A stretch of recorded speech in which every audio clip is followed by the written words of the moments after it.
Hey everyone, first time posting here, but I need to get this off my chest before I lose my mind. My name is Mark, I'm 38, and I've spent the last 12 years building what I thought was an unbreakable partnership with my best friend Sam. We're financial analysts, or at least we were. Everything I'm about to tell you happened in the last 2 weeks, and I'm still trying to process how my entire life turned out to be a fucking lie. Sam and I met in graduate school at Wharton. We were the guys who stayed up until 3 a.m. arguing about market inefficiencies and behavioral economics while everyone else was out getting drunk. After graduation, we both landed jobs at different firms. But we always talked about starting something together. The dream, building something from the ground up with someone you trust completely. 5 years ago, we finally did it. Mitchell and Hartley Financial. Yes, we used our middle names because it sounded more prestigious. We started with maybe 10 clients. People we knew personally who believed in our vision. Fast forward to today, and we're managing portfolios worth over $200 million. Not bad for two guys who started in a shared office space above a dry cleaner. My wife Susan has been part of this journey from day one. She's 35, works in marketing for a tech startup. Beautiful, smart, the kind of woman who remembers everyone's birthday and always knows the right thing to say at dinner parties. Sam's been single the whole time we've known each other, says he's married to his work, that he'll settle down when the business is stable. We used to joke that he was waiting for us to make our first billion before he'd even consider dating seriously. The three of us became inseparable. Sunday dinners at our place, Sam joining us for every vacation, being there for every milestone. When Susan and I bought our house in Westchester 3 years ago, Sam helped us move. When Sam's father died last year, Susan organized the entire memorial service. We weren't just business partners or friends, we were family. Last month, we finally hit the big time. After years of building our reputation, we secured commitments from several institutional investors to launch our own hedge fund. The Apex Growth Fund, $500 million in initial capital, launching next week. This was everything we'd worked for. The press conference was scheduled, the legal documents were signed, our faces were about to be on the cover of Financial Times. I should have been on top of the world. Instead, I've spent the last 72 hours discovering that everything I believed in was a carefully constructed illusion. It started innocently enough. Last Tuesday, I was working late in our office preparing presentations for the fund launch. Sam had left around 6 p.m., said he had dinner plans. Susan texted me that she was working late too, not to wait up. Normal stuff. We're both busy people. Around 9 p.m. I needed to access some client files from Sam's computer. We've always had each other's passwords, full transparency, complete trust. That was our thing. No secrets between partners. I logged into his system and pulled up the shared drive where we keep all our financial models. That's when I saw the folder, hidden, not on our shared drive but buried in his personal directory. The folder name was just a string of numbers, 337BKY92. Something about it felt wrong. Maybe it was the way it was hidden, or maybe some part of my subconscious already knew what I was about to find. I opened it. Inside were spreadsheets, transaction records, correspondence with offshore banks. My hands started shaking as I scrolled through the documents. This wasn't our business. These were accounts I'd never seen before, registered in jurisdictions I'd never heard of: Nevis, Vanuatu, places that exist specifically to hide money. The amounts made my stomach drop. Over the past 4 years, Sam had been systematically siphoning funds from our clients' accounts. Small amounts at first, minus $10,000 here, $25,000 there, always just under the threshold that would trigger automatic compliance reviews. But it added up. Jesus Christ, it added up. $47 million. That's how much he'd stolen. And according to these documents, every single transaction had been authorized using my digital signature, my credentials, my identity. I sat there in the dark office staring at the screen, trying to understand what I was seeing. This couldn't be real. Sam was my brother. We'd built this business together, shared every success and failure. Why would he do this? How could he do this? Then I found the insurance policy. Literally, that's what he called it in his notes. A PDF titled insurance_policy_mh.pdf, my initials. Inside was a detailed plan for how to frame me if the scheme was ever discovered. Forged emails from my account discussing the offshore transfers. Fake meeting notes where I allegedly instructed him to move the money. Even a fabricated paper trail showing I'd been living beyond my means, taking expensive trips, buying luxury items I'd never actually purchased. Sam hadn't just stolen from our clients. He'd been building a case to destroy me for years. I need to know, has anyone else experienced something like this? where someone you trusted completely turned out to be systematically destroying your life while smiling to your face? Because right now, I'm sitting here wondering how I missed all the signs. You guys were right to tell me to dig deeper. I wish to God you hadn't been, but you were. What I've discovered in the last 48 hours has literally made me vomit twice. I'm not being dramatic. I actually threw up in my office bathroom yesterday when I put all the pieces together. After I found Sam's offshore accounts, I couldn't go home. I told Susan I was pulling an all-nighter for the fund launch and stayed in the office, going through every file I could access. I copied everything to an encrypted drive, all of Sam's records, all the transaction logs, everything. If this was real, I needed evidence. If I was losing my mind, I needed to know that too. Around 2 a.m. I started tracing the money. The offshore accounts weren't just receiving funds, they were also sending money out. Regular payments, twice monthly, always for the same amount, $15,000. The recipient was listed as Shish Consulting LLC. I'd never heard of Shish Consulting, so I did what any desperate person would do at 2 a.m. I started Googling. The company was registered in Delaware 2 years ago. The filing documents listed one employee, Susan Hartley. My wife's maiden name is Hartley, Susan Hartley. I legitimately thought I was having a heart attack. The room started spinning. Shish Consulting was my wife's company. My wife had been receiving $30,000 per month from Sam's offshore accounts for the past 2 years. That's $720,000, $720,000 that I knew nothing about. I called my buddy Eric, a private investigator I've known since college, woke his ass up at 2:30 a.m., and told him I'd pay triple his usual rate for an emergency deep dive on 2 people, Sam Mitchell and Susan Hartley. Eric's a good guy. He didn't ask questions, just told me he'd have preliminary findings by noon. I went home around 4 a.m. Susan was asleep in our bed, looking peaceful and beautiful like she always does. I stood in the doorway of our bedroom for maybe 10 minutes just watching her, trying to reconcile the woman I'd loved for 8 years with someone who could betray me like this. I couldn't sleep. I sat in my home office staring at bank statements and credit card records, looking for anything else I might have missed. That's when I noticed something weird about Susan's spending patterns. For the last 6 months, she'd been charging everything to a credit card I didn't recognize. I checked our joint accounts. She hadn't been depositing her paychecks. Where was her salary going? I logged into her email. Yes, I know, invasion of privacy, but fuck privacy at this point, and found her bank statements. She had an account I'd never known about.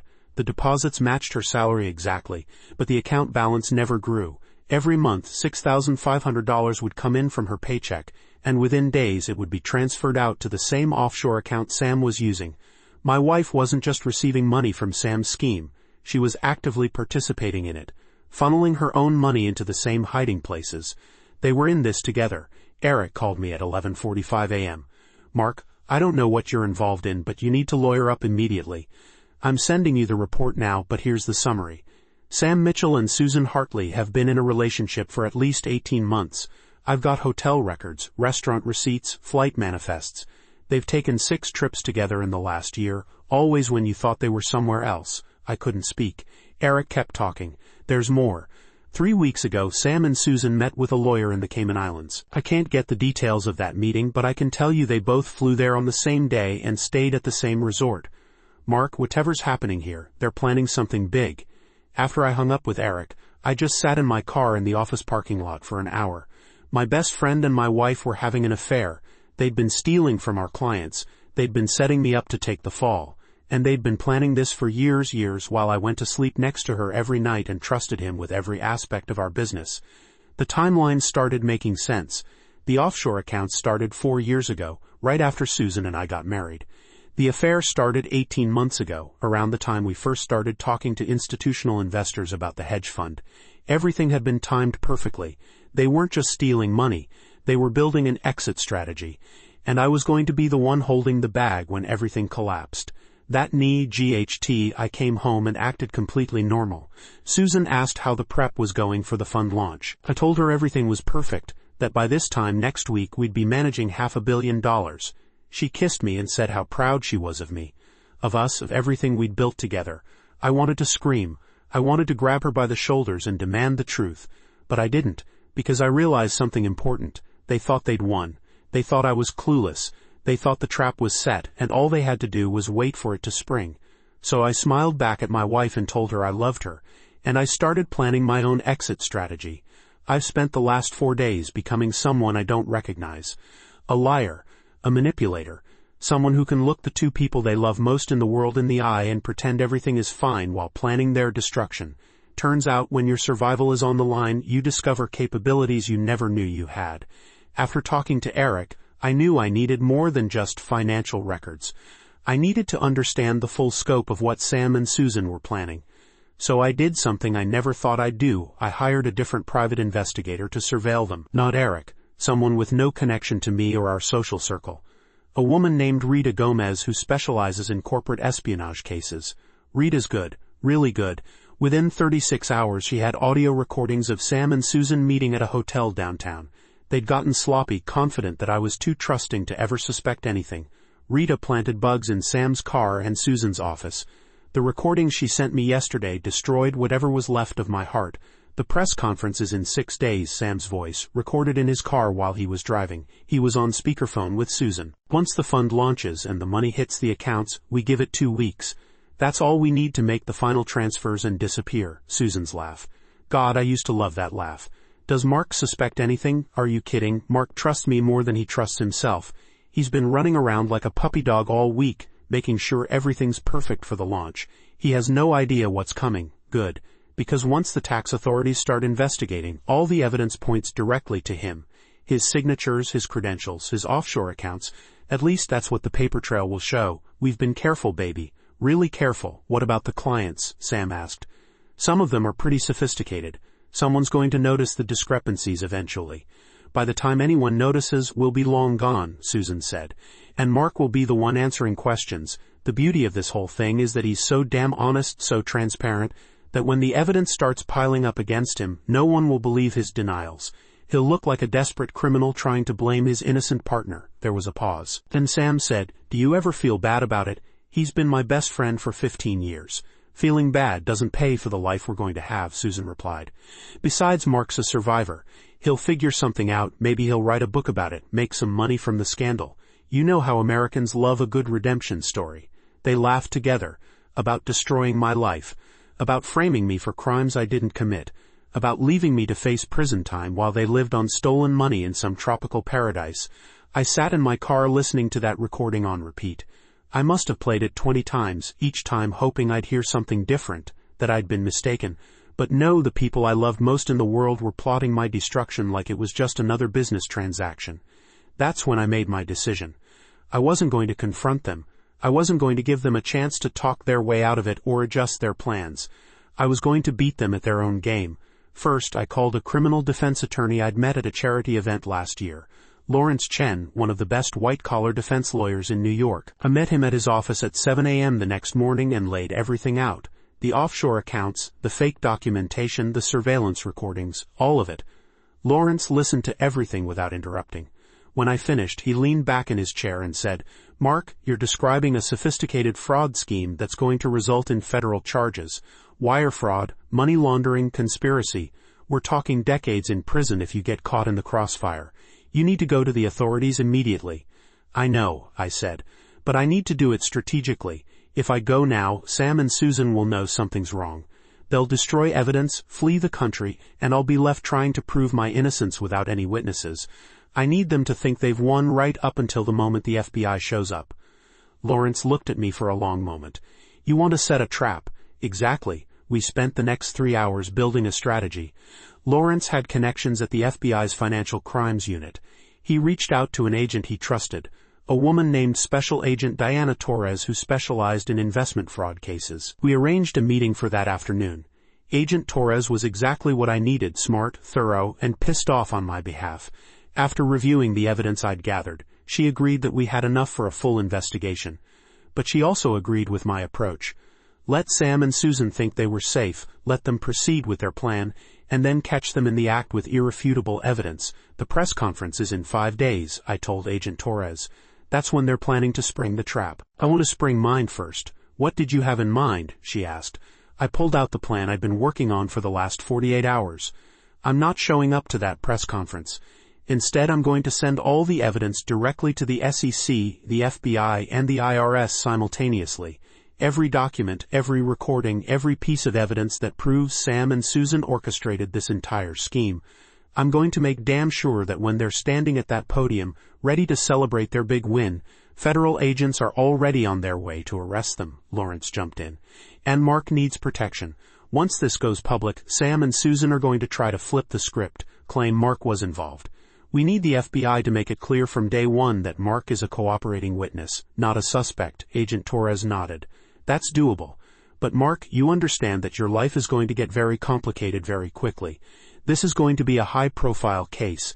The media will be all over it.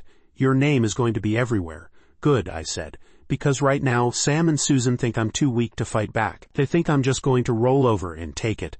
I want everyone to know exactly what they did and who the real criminals are." That was 2 days ago. Since then, I've been playing the role of clueless victim perfectly, finishing prep for the press conference, reassuring Susan about our future, joking with Sam about finally making it big, all while secretly documenting every conversation, every transaction, every lie. Tomorrow is the big day, the press conference, the moment Sam and Susan think they've won. Instead, it's going to be the moment their entire world collapses. And I'm going to watch it happen from very, very far away. The press conference is scheduled for 10 a.m. today. Right now, it's 6:30 a.m., and I'm sitting in a hotel room at JFK Airport watching the sunrise and feeling more alive than I have in weeks. In about 2 hours, Sam and Susan are going to realize that I've disappeared. In about 4 hours, they're going to understand why. Let me back up and tell you how I pulled this off, because honestly, even I'm a little impressed with myself. Turns out when your entire life is at stake, you discover you're capable of thinking several steps ahead. 3 days ago, I started quietly liquidating my personal assets. Not the business accounts. Those were too obvious and would have tipped off Sam immediately.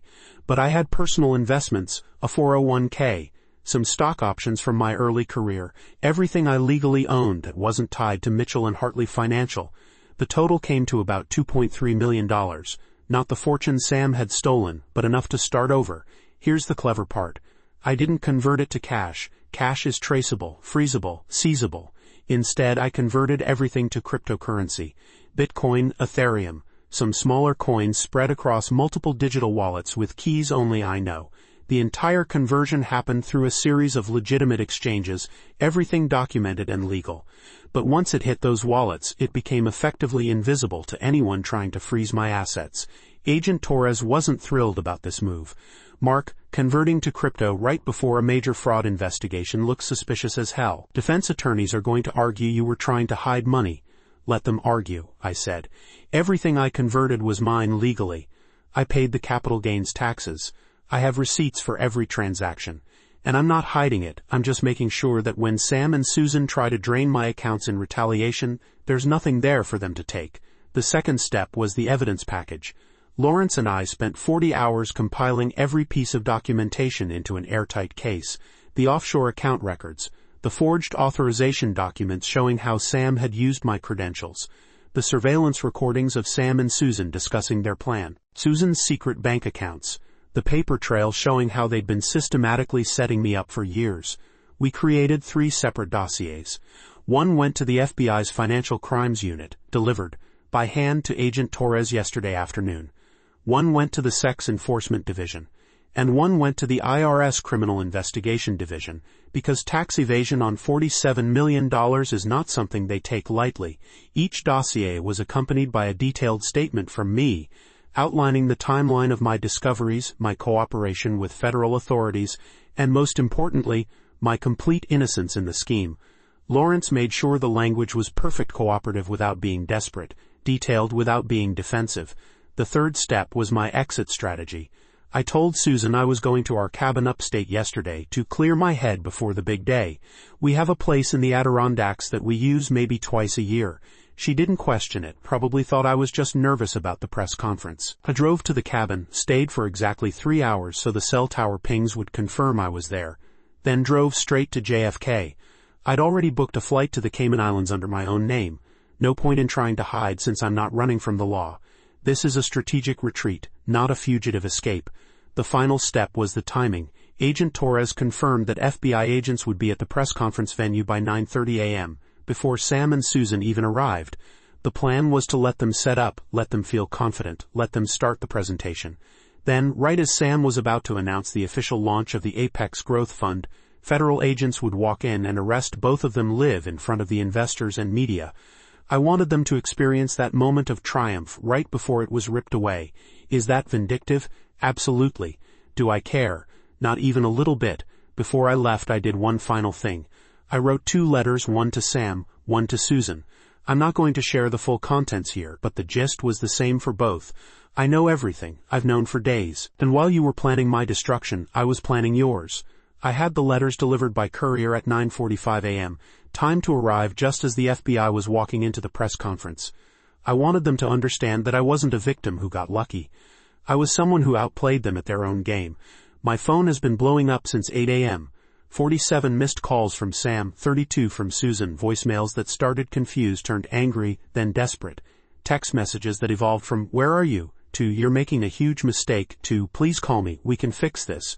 But my favorite message came from Eric, my pie friend. He texted me a news link with the caption, "Dude, you're a fucking legend." The article headline read, "Hedge fund launch turns into FBI arrest scene. Partners accused of $47 million fraud scheme." The article included a photo of Sam and Susan being led out of the venue in handcuffs, surrounded by stunned investors and flashing cameras. According to Eric's follow-up texts, the scene was chaos. Sam tried to run, literally tried to run out the back entrance, and was tackled by federal agents. Susan immediately started crying and claiming she was a victim too, that I had manipulated her, that she had no idea what was happening. The investors were demanding answers. The media was going insane. And me, I was boarding a flight to the Caribbean, completely legally, with all my assets protected and my innocence documented beyond any reasonable doubt. I'm not running away. I'm just not sticking around to watch the cleanup. I've given the FBI everything they need. I've cooperated fully with the investigation. And I've made damn sure that Sam and Susan can't touch me or my money ever again. The flight attendant just announced boarding for first class. I'm sitting here with a bourbon in one hand and my phone in the other, watching the news coverage of my old life imploding in real time. You know what the crazy part is? I don't feel sad. I don't feel betrayed anymore. I feel free, because I'm not the victim in this story. I'm the guy who saw the trap, dismantled it piece by piece, and then watched the people who built it get caught in it instead. Next stop, Grand Cayman. After that, somewhere even more remote. Somewhere Sam and Susan will never find me. Somewhere I can build a new life with the money I earned legally while they spend the next 20 years in federal prison. Sometimes the best revenge isn't just surviving. It's winning so completely that your enemies never see it coming. It's been 6 weeks since the press conference that never happened, and I'm sitting on a beach in Turks and Caicos drinking a beer and watching the sunset. My old life feels like a movie I watched once, familiar but distant, like it happened to someone else. I figured I owed you guys an update, since you've been following this insane journey from the beginning. The immediate aftermath was exactly as chaotic as you'd imagine. Within 24 hours of Sam and Susan's arrest, the story was everywhere. CNN, CNBC, The Wall Street Journal. Everyone wanted a piece of the scandal. Financial analyst exposes partner's $47 million fraud scheme. Love triangle leads to massive investment scandal. The investor who vanished. That last headline was my favorite. Some journalist figured out that I'd disappeared before the arrests and turned it into this dramatic narrative about me fleeing to protect myself. They weren't entirely wrong. The FBI and SEC investigations moved fast. Agent Torres kept me updated through secure channels. Apparently, once they started digging, they found even more evidence of fraud than I'd uncovered. Sam had been running the scheme for almost 6 years, not 4. The total amount stolen was closer to $63 million. He'd been so systematic, so careful, that even our firm's external auditors had missed it. Susan's role was more complicated than I'd initially thought. According to the evidence the FBI uncovered, she'd only been actively involved in the scheme for about 2 years around the time the affair started. Before that, she'd been receiving smaller payments that Sam had disguised as consulting fees. But she claimed she didn't know they were stolen funds. Her defense attorney tried to paint her as another victim, a woman manipulated by a criminal mastermind. But the surveillance recordings destroyed that narrative. You can't claim ignorance when you're on tape discussing how to frame your husband for crimes you know he didn't commit. The trial isn't until next year, but based on what Lawrence tells me, both Sam and Susan are looking at significant prison time. Sam's facing 15 to 20 years on multiple counts of wire fraud, money laundering, and conspiracy. Susan's facing 8 to 12 years as an accessory, and for her role in the conspiracy to frame me. Their lawyers have been trying to negotiate plea deals, but the prosecutors aren't budging. This case has too much media attention, and the government wants to send a message about financial fraud. Agent Torres told me the lead prosecutor literally said, "We're going to make examples of them." Good. Let them be examples. As for me, I'm doing better than I ever imagined possible. The first week was rough, panic attacks, insomnia, moments where I'd wake up convinced the whole thing was a nightmare. But then something shifted. I realized I wasn't just free from Sam and Susan. I was free from the life I'd been living, the expectations, the pressure, the constant need to prove myself. I spent 3 weeks in the Cayman Islands, mostly just decompressing. Then I moved to Turks and Caicos, where I'm currently renting a small villa on the beach. I've been swimming every morning, reading books I never had time for, learning to cook properly instead of living on takeout. The cryptocurrency investments I made turned out to be smart in more ways than one. The market's been good to me, and my $2.3 million has grown to almost $3.1 million. Not Sam's stolen fortune, but more than enough to live comfortably while I figure out what comes next. I'm not hiding exactly. The FBI knows where I am. My lawyer knows where I am. I file my taxes, pay my bills, maintain all my legal obligations. I'm just elsewhere, living under my own name in a place where nobody knows my story or cares about financial scandals in New York. Last week I did something petty that I'm not entirely proud of but also don't regret at all. I bought 2 postcards, generic tropical beach scenes, the kind tourists send to make people jealous.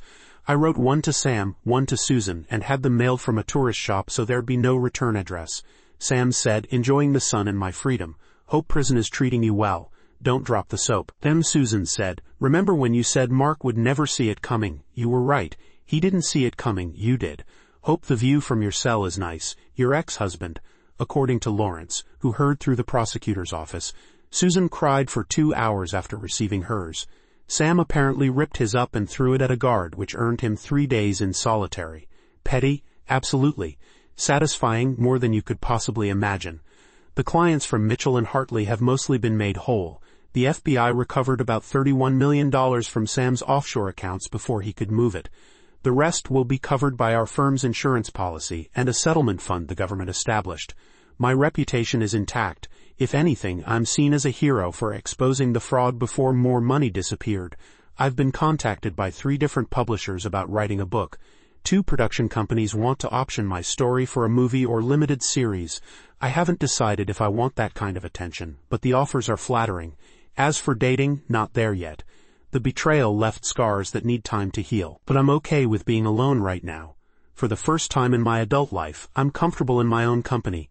No partner to please, no business to build, no image to maintain, just me, the ocean, and infinite possibilities. I've started consulting remotely for a few small investment firms. Nothing big, just enough to keep my skills sharp and bring in some extra income. I'm thinking about maybe starting my own firm eventually. Something small and ethical, helping regular people build wealth instead of chasing institutional money. But there's no rush. I'm 38 years old with enough money to live comfortably for years, no debt, no obligations, and no one to answer to except myself. The life Sam and Susan tried to steal from me turned out to be a prison I didn't even know I was living in. Now, I'm free. Really, truly free. So yeah, that's where things stand. The investor's ghost is living his best life in the Caribbean while the people who tried to destroy him rot in jail. Sometimes justice actually works out. To everyone who's been following along, who offered advice and support when I was at my lowest, thank you. You helped me see clearly when everything felt impossible. You reminded me that I deserved better than what Sam and Susan were planning for me. And to anyone out there facing betrayal, whether in business or love or both, document everything, trust your instincts, and never underestimate your own ability to fight back. The people who underestimate you are the easiest ones to defeat. Now if you'll excuse me, I have a sunset to watch and a life to enjoy. Cheers from paradise.